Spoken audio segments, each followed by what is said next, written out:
Chapter 3. Crystal. I'm not going to lie. I'm a sucker for historical homes. I was basically predisposed to fall in love with the mansion on site.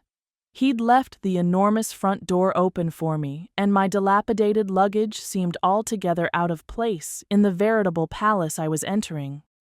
I struggled to tug the heavy door shut behind me, and then tried my best not to drool over the interior.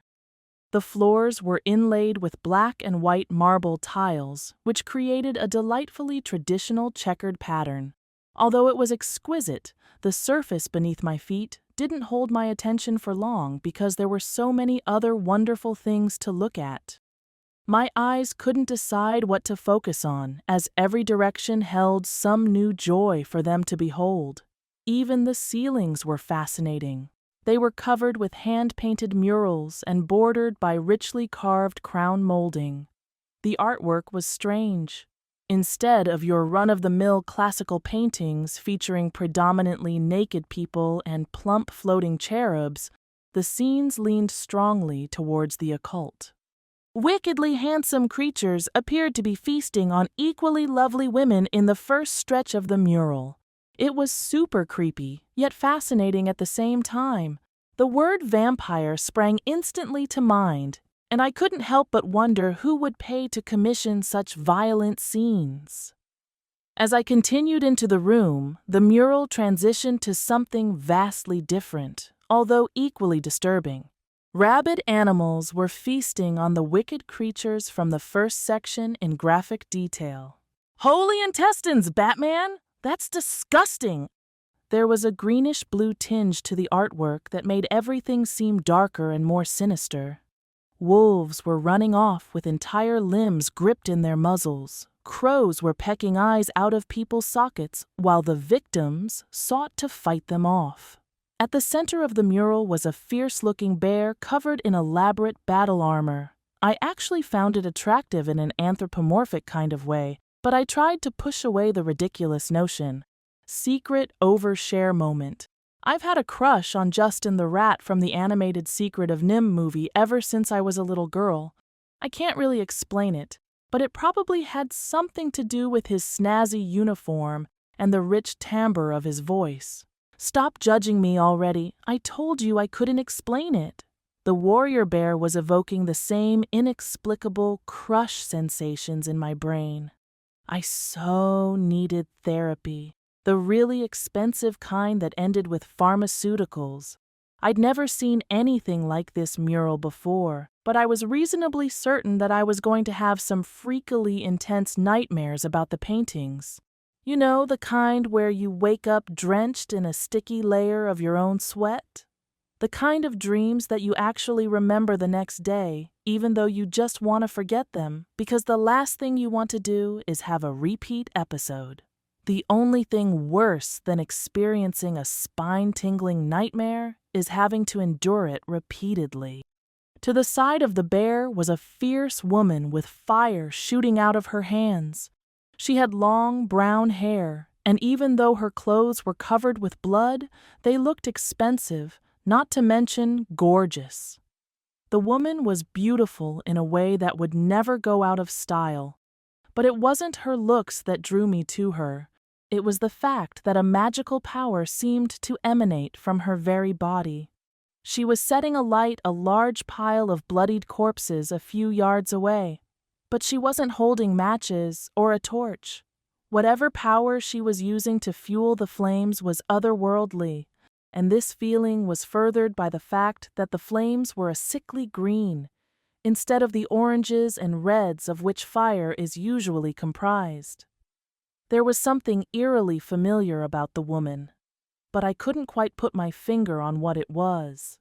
I held a hand to my throat and forced my gaze down from the ceiling and back to the floor. I was determined not to look up again. I was already afraid to go to sleep. Whoever had decorated this place must have been off their rocker, and I could only hope that its current owner had a tighter grip on his marbles. I'd be locking my door at night in case Crazy ran in my employer's bloodline. Keep up. Steele barked over his shoulder when he noticed I was dallying. I squeaked, sounding embarrassingly like an oversized rodent. I'd been so caught up in the painting that I'd completely forgotten about him. Oops, I wasn't here to admire the scenery. Gainful employment was priority numero uno. I scurried to catch up with Steele, reassuring myself that I would have plenty of time to explore the mansion on my own later. Come to think of it, a series of self-guided tours would be a great way to spend my free time without having to waste any of my hard-earned wages. With a little luck, I'd be debt-free before my long brown hair turned white. We passed through rooms housing countless antiquities, priceless artwork, and pristinely maintained pieces of furniture. I didn't have time to really focus on any of it, but I was determined to absorb every detail when time permitted. I wanted to run my hands over a sofa that looked like it was upholstered with authentic horsehair. I peeked surreptitiously at a large silver candelabra that was faintly tarnished in a way that screamed real. Bye-bye, crappy budget motel. I lived in a freaking museum, but this was so much better. It was like I'd been allowed behind the ropes, and now I could touch all the exhibits if I wanted to. There were candles everywhere. So many that I wondered if the place suffered from frequent power outages, or if the decorator had just been attempting to set the mood for romance. I almost bumped into Steele when he came to an abrupt halt in the middle of a large open hallway. As it was, I still whacked myself in the back of the leg with a piece of luggage. I'm stubborn in nature, and as I was determined not to make a fool of myself, I managed to keep quiet about my self-inflicted injury. But seriously, ouch! That was so leaving a bruise. You are to stay out of the West Wing, Steele stated imperiously as he pointed down the hall to the left. Those are my private quarters. If you value your position here, you will do as I say. I nodded mutely, not trusting myself to speak without a certain degree of sass slipping into my tone. However rude his commands might be, I'd certainly understood his meaning. I paraphrased his sentence for my own personal amusement. Touch my toys, and you're sacked. I stared at the passageway and tried to commit it to memory because I certainly didn't want to stumble in there by accident. Did he do anything exciting, like walk around naked in the West Wing?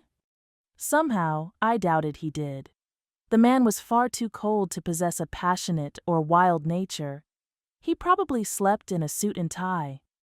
I'd been hoping for a detailed, guided tour, but I'd already come to grips with the fact that that wasn't going to happen. Steele was definitely a man of few words, and what he did say wasn't even remotely pleasant. I could only suppose that he felt himself to be superior to everyone around him, which, in this case, happened to be yours truly.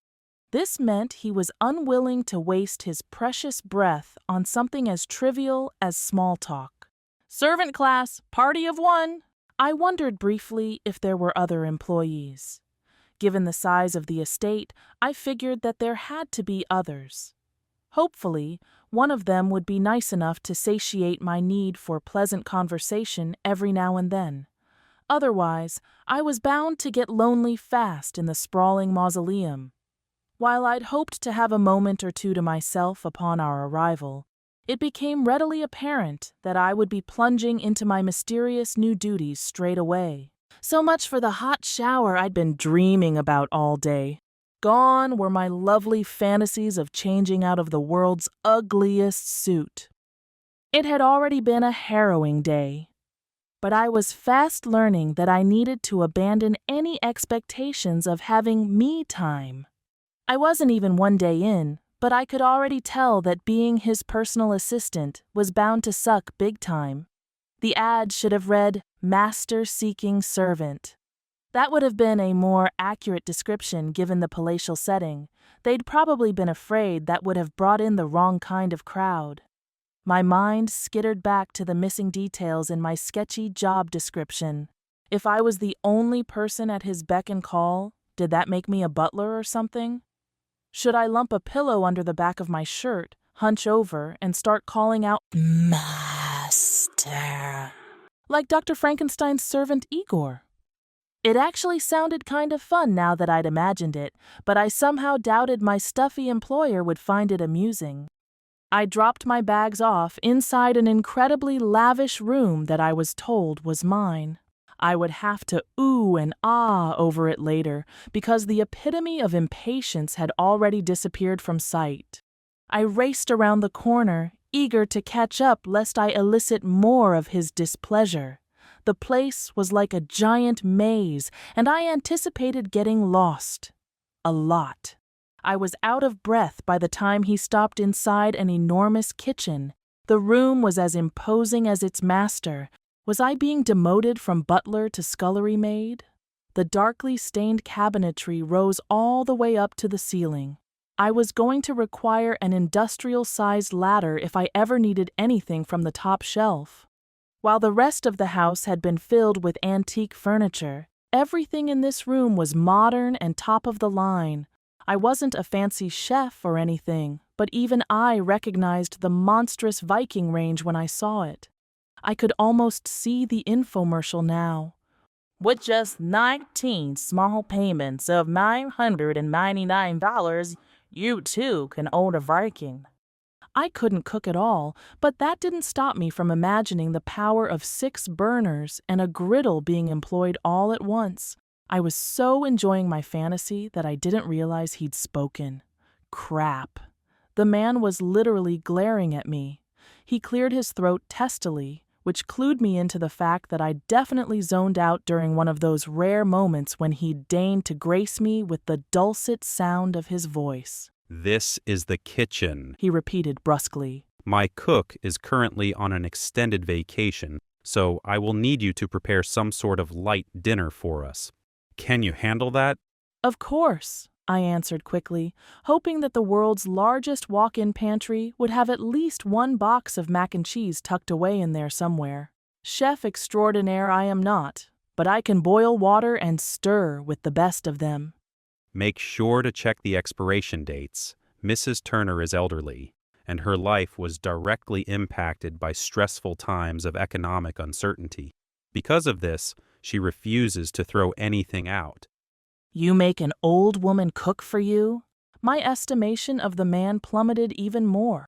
Seriously, I already thought he was a douche, so I don't even know how he managed to accomplish the feat of making me dislike him even further.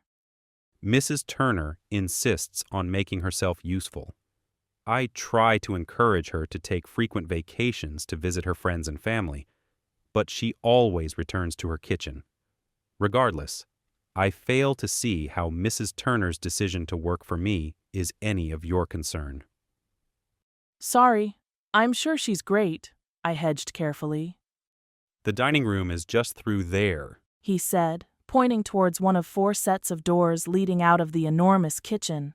Then he walked over to a complicated-looking intercom system built into the wall. Hold down this button and inform me when everything is in place for dinner. He left the room as abruptly as he'd entered it, and I couldn't help but let out an exaggerated sigh of relief. It wasn't just that the man was big, although he certainly was tall of stature and build. No, there was something more to steal. It was as though he took up all the space in a room. No matter how generous the square footage, he seemed to permeate every last inch. Only with him gone did I feel free to relax a moment. I reached down to rub my sore feet. They were still bare from when I'd sacrificed my heels at the bottom of the office building's stairwell. All those flights of stairs I'd climbed, not to mention the unrelenting marble floors in this house, had bruised my heels. To add insult to injury, I had blisters on 2 of my toes thanks to the narrow heels I'd been marching around the city in all day for my interviews. I briefly deliberated over whether or not it would be worth the effort to return to my room and grab a pair of sneakers. But I wasn't altogether certain I'd be able to find my way back to the kitchen unassisted. I decided not to risk it. The last thing I wanted was to give my new employer another reason to be peeved with me. I was already fairly certain that the man resented my presence here. He certainly didn't seem thrilled over the blonde woman's insistence that he hire me. Stepping carefully so as not to torture my feet more than necessary, I advanced with determination to the large pantry. I was surprised at how hard it was to open the old doors. As I gazed inside, I noted that the doors themselves were also being utilized as shelves, and suddenly their substantial weight made more sense. I tried to imagine poor elderly Mrs. Turner doing this every day, and I couldn't help but judge Steele even more for not giving the old woman a posh retirement package. Seriously, she deserved to be playing bingo in Florida or doing whatever it was that old people did. I made a mental note to start my own retirement savings ASAP because obviously Steele couldn't be trusted to do it for me. I refused to still be working side by side with the jerk when I was that old. He probably wouldn't even be enjoyable to look at when he entered his twilight years, which was the only thing that made his company at all tolerable so far. I envisioned a balding old Steele with a paunch, horrible posture, and liver spots all over his body, and I couldn't refrain from giggling hysterically at my fit of whimsy. For the billionth time, I appreciated the fact that my thoughts were private because most people wouldn't be pleased with all the random and dysfunctional things going on in my deranged mind. At least I found myself entertaining. It was hard not to notice that the mammoth pantry was actually bigger than the apartment I'd shared with my ex-boyfriend. There were all sorts of hidden nooks and crannies. My imagination was already in overdrive thanks to the occult-inspired artwork, so I didn't exactly need any fuel for that particular fire. I hurried to flip on the lights because the dark spaces were seriously creeping me out. I let out a relieved sigh when the seconds ticked by, and nothing jumped out and screamed "boo" at me. I began to hunt for some pre-packaged convenience food that wouldn't actually require any effort or skill on my part. It took some digging, but I eventually unearthed a case of mac and cheese. When I saw that it was a good 8 years past the expiration date, I wanted to weep at the senseless tragedy. "Such a waste," I whispered reverently as I mournfully stroked the dusty container. The fact that it was name brand made it even more painful. I set the case on the ground next to the trash, not wanting to use up all the space in the can. Then I returned to looking for something that wouldn't wind up with me in the ER getting my stomach pumped for food poisoning. I eventually found a container of unexpired pasta, although there was a wicked layer of dust on it that still made me leery. I had a very limited culinary repertoire, and I needed some kind of noodles to pull together this meal, so I had no choice but to risk it. The industrial-sized freezer was filled with vacuum-sealed meats. I latched on to one that looked like the right color for hamburger meat. Then I crossed my fingers and fervently hoped I didn't wind up poisoned from botulism. 7 cabinets later, my search for the pans came to a victorious end. The large cast-iron monstrosity was so heavy that I struggled to lift it even with both hands. Old Mrs. Turner must be one tough broad. She probably lifted weights with 20-year-old bodybuilders just for fun. The added risk created by the fact that my feet were unprotected and bare made me highly motivated not to drop the thing. In a war between toes and cookware, I knew it would be my little piggies who lost the battle. I wasn't about to miss out on open-toed shoes for the rest of my life. I was intimidated by the 10 knobs on the giant oven, but I eventually managed to light a burner. I started a pot of water boiling and thawed the meat in the microwave before moving it to the hot skillet to brown it. I'd found a jar of what appeared to be spaghetti sauce, although there was no longer a label on it.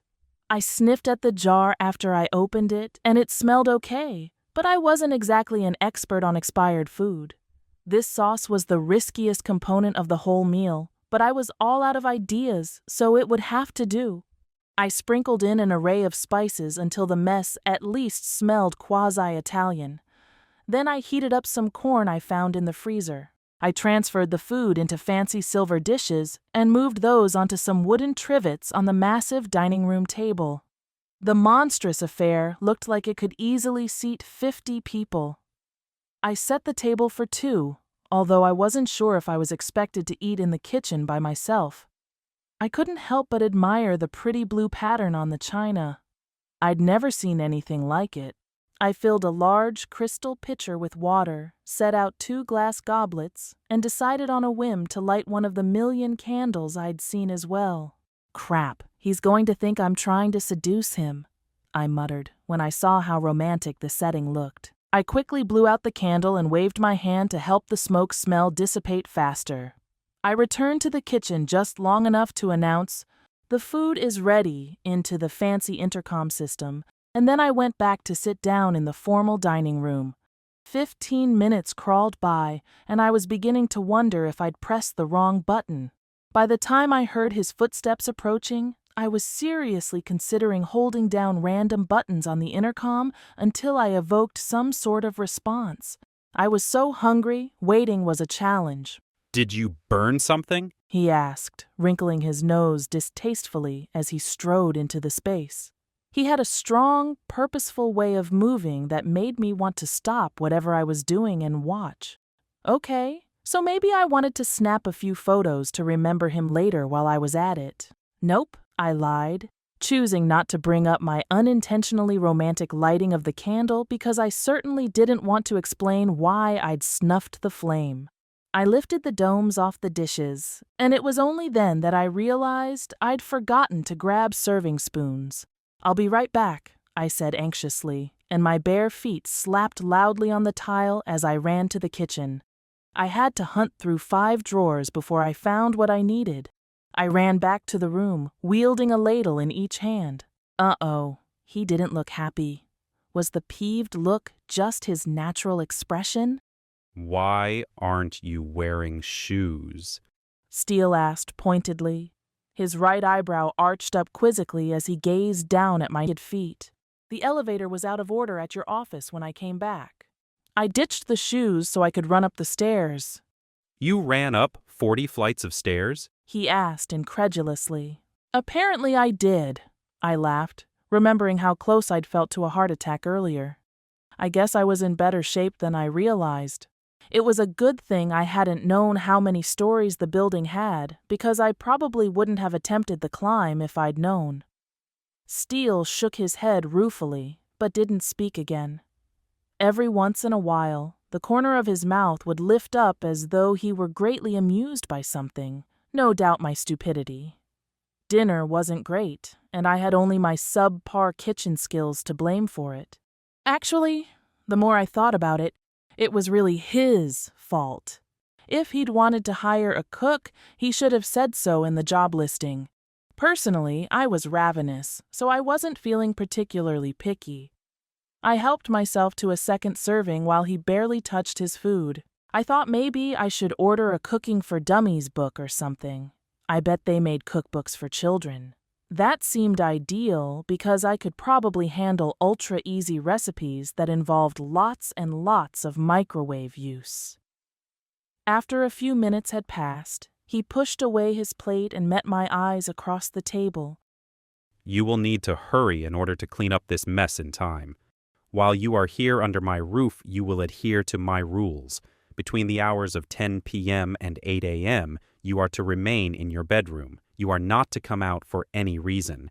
Is that understood?" "Is this some kind of joke?" I asked. I already knew the answer before he replied. "Failure to follow my commands will result in your immediate termination. I certainly won't be keeping you around for your culinary skills." Ouch. I know I'm not a master chef or anything, but that hurt. The need to locate an easy cookbook suddenly became paramount. "Please come home, Mrs. Turner," I beseeched silently. "Understood," I replied tersely. I stood and hastily began clearing away the dishes.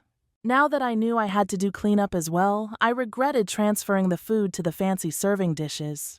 I had essentially created twice the amount of mess. I knew better now, and I would adjust my actions accordingly for the next meal.